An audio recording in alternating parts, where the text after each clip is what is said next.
Okay, in this video, I'm going to show you in a few simple steps how you can install WordPress on your hosting account using your cPanel.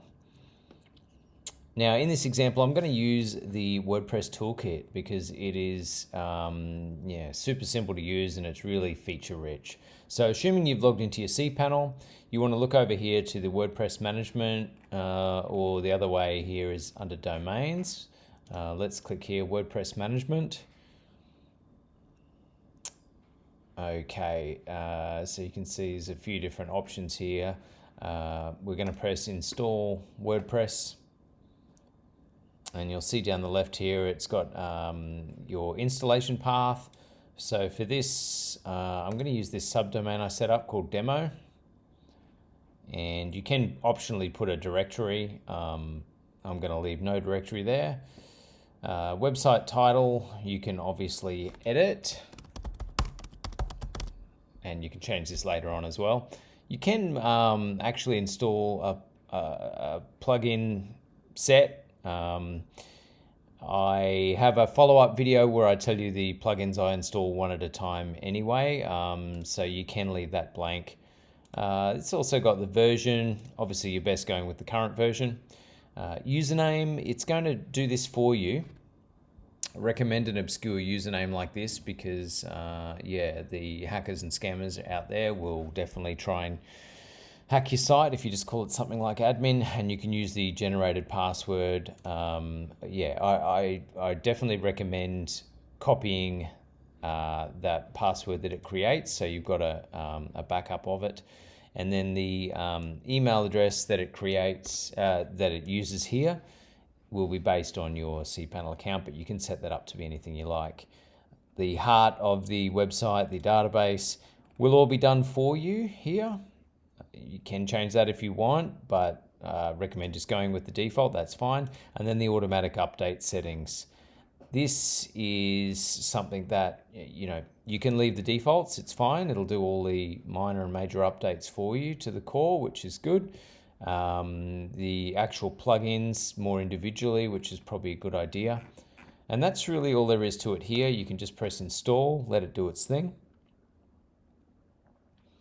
Okay, so it's going to download it from WordPress.org, and then it's going to create the databases, configure your install, secure the website.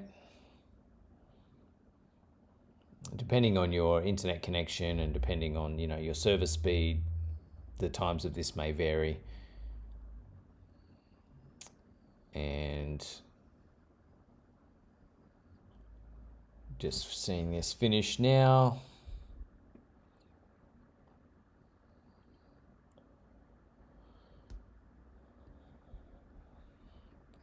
All right, all done. Now you have an option here to install plugins from here. I've got a follow-up video where I show you what plugins that we're going to install, so we can hit no thanks on that.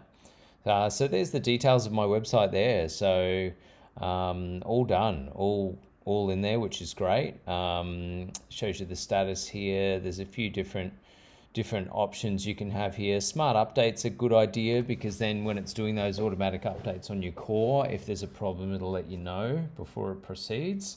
But again, you can just ignore this and let it go with its defaults here. There are some critical security measures applied, which is good to look at as well.